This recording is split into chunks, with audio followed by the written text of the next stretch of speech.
रूस यूक्रेन के बीच शांति वार्ता बेनतीजा रही। दोनों ही देशों के बीच 1 घंटे में ये बातचीत खत्म हो चली। सीज फायर के लिए अब रूस ने शर्तें रखी हैं, वहीं यूक्रेन 4 जगहों से अपनी सेना बुलाए। रूस पर G7 स्तर प्रतिबंध लगाए जाए, ये जेलेंस्की ने तमाम मांगे रखी हैं। तो जिस तरीके से यूक्रेन ने बेहद बड़ा हमला रूस पर बोला था, वो भी शांति वार्ता से एक ही दिन पहले, जिसका रिटेलिएशन भी हालांकि रूस के द्वारा किया गया। एक पोर्ट था यूक्रेन में जिसे तबाह कर दिया गया। इसके बाद ये शांति वार्ता हुई, जो कि 1 घंटे तक भी नहीं चल पाई। बेनतीजा ये शांति वार्ता रही, जो कि लाजमी भी है। जिस तरीके से बेहद बड़ा हमला यूक्रेन ने किया है रूस पर, जिससे 17,000 करोड़ यानी कि $7 बिलियन का नुकसान रूस को झेलना पड़ा है। 18 महीने से ऐसा दावा किया जा रहा है जेलेंस्की की ओर से कि इस पूरे हमले को ऑपरेशन स्पाइडरवेब नाम देकर हमले की तैयारी थी। और बेहद बड़ी चूक अगर देखा जाए तो ये रूस की ओर से भी रही। इंटेल की चूक, इंटरनल चूक भी इसे कहा जा सकता है कि इतना बड़ा हमला जिसको भाप नहीं सका रूस। अब ये शांति वार्ता जो कि बेनतीजा रही है, अभी फिलहाल जंग रुकने नहीं वाली है। और हालांकि यहाँ पर केवल एक चीज को लेकर जो सहमति बन पाई है वो है अदला बदली। जितने भी सैनिकों के शव हैं उनकी अदला बदली होगी, जो बच्चे हैं मारे गए उनकी भी अदला बदली यहाँ पर होगी। हालांकि केवल 10 की संख्या में बच्चे वापस लिए जाएंगे।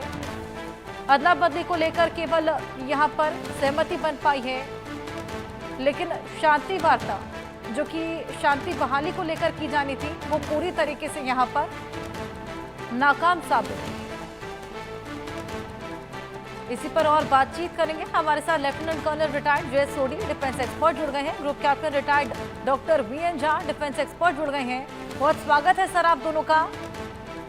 जे सोडी जी, सबसे पहले मैं आपके पास आऊंगी। सीज फायर को लेकर शांति वार्ता रखी गई थी जो कि बेनतीजा रही और लाजमी है। जिस तरीके से बड़ा हमला यूक्रेन ने यहाँ पर रूस को बोला, जिसके चलते $7 बिलियन का नुकसान यहाँ पर रूस को हुआ है, उसके बाद शांति वार्ता पर बात नहीं बननी थी, ये सभी जानते थे। हालांकि अदला बदली को लेकर यहाँ पर सहमति जरूर बन गई है।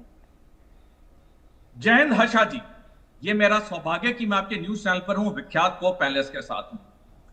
ये तो कोई भी जो भी थोड़ा रिसर्च करता है जियोपॉलिटिक्स पे, रूस यूक्रेन युद्ध पे, वो पहले से ही जानता था कि युद्ध, ये रूस यूक्रेन युद्ध उसी दिन खत्म होगा जिस दिन राष्ट्रपति पुतिन चाहेंगे। बाकी दुनिया का कोई भी नेता कोई भी बयान दे दे, हकीकत यह कि जिस दिन राष्ट्रपति पुतिन चाहेंगे उसी दिन यह युद्ध खत्म होगा।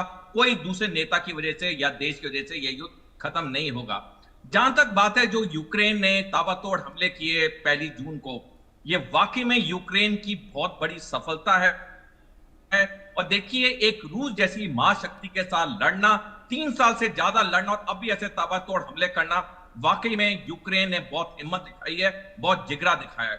जहां तक बात है रूस यूक्रेन के समझौते की, देखिए ये राष्ट्रपति पुतिन सिर्फ टाइम गेन कर रहे हैं, क्योंकि अब जो राष्ट्रपति पुतिन के सामने एक लास्ट पड़ाव है वो है जून के महीने में, यानी इस महीने में उन्होंने एक बड़ा काउंटर ऑफेंसिव लॉन्च करना है यूक्रेन में, और उसके बाद फिर वो युद्ध विराम के लिए तैयार हो जाएंगे। उसका कारण ये है कि अब वो जानते हैं कि यूक्रेन की 18.2% धरती पे पूरा रूस का कब्जा है।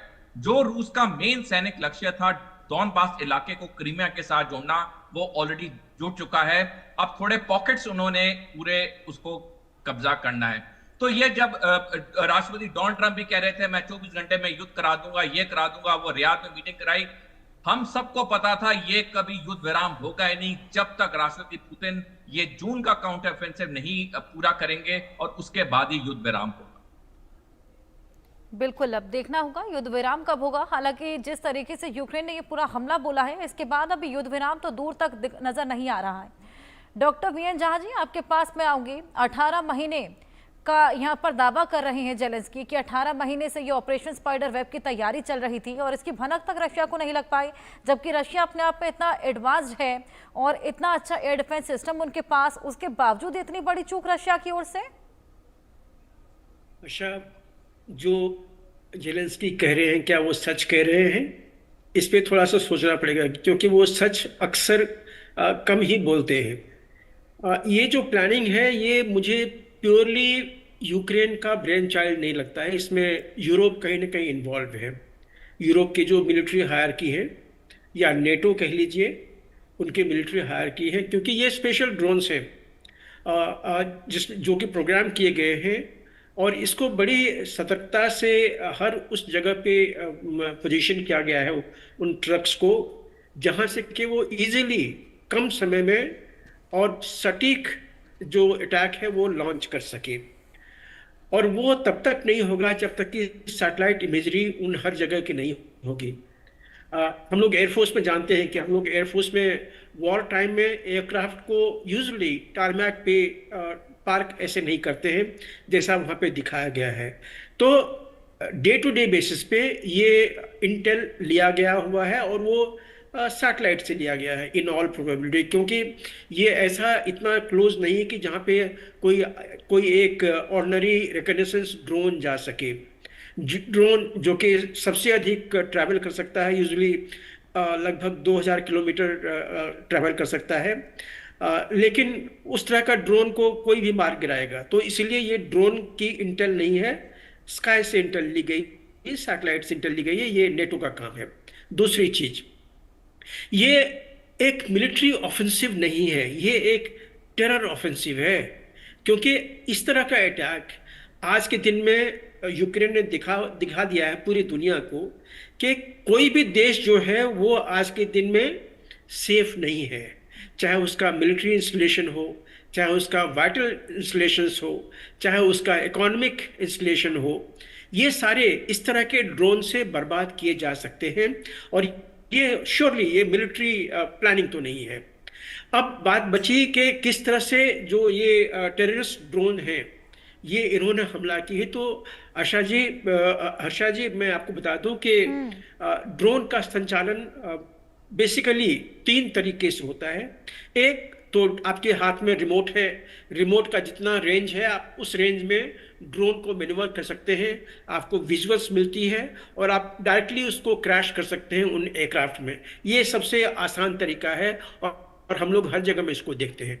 दूसरा वो ड्रोन होता है जिसमें कि चिप फीड की जाती है, और वो चिप में जो कोऑर्डिनेट्स है उसका लॉन्गिट्यूड लैटिट्यूड एग्जैक्टली वो फीड की जाती है, और उसको एक बार आप उड़ा दीजिए वो जाके वहीं गिरेगा। उसको आप मैन्यूवर नहीं कर सकते, उसको कोई जैमिंग नहीं कर सकता है, उसको कोई रोक नहीं सकता है जब तक कि उसको डायरेक्टली गिरा नहीं दिया जाए।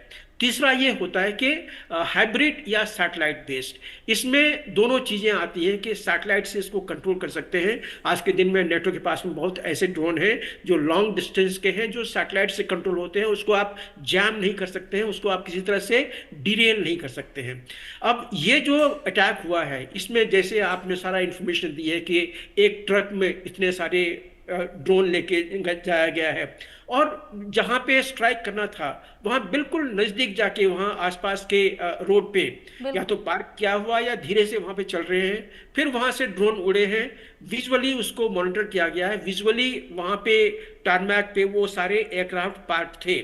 मैं नहीं मानता हूं कि 40 एयरक्राफ्ट गए हुए हैं, लेकिन जितने भी गए हुए हैं वो सिग्निफिकेंट है, और ये एक नैरेटिव आज के दिन में यूरोप ने पूरे विश्व को डाल दिया है। और याद रखिए ये एक ऐसा एक्ट ऑफ टेररिज्म है जो कि आने वाले दिनों में कोई भी देश इसको फॉलो कर सकता है।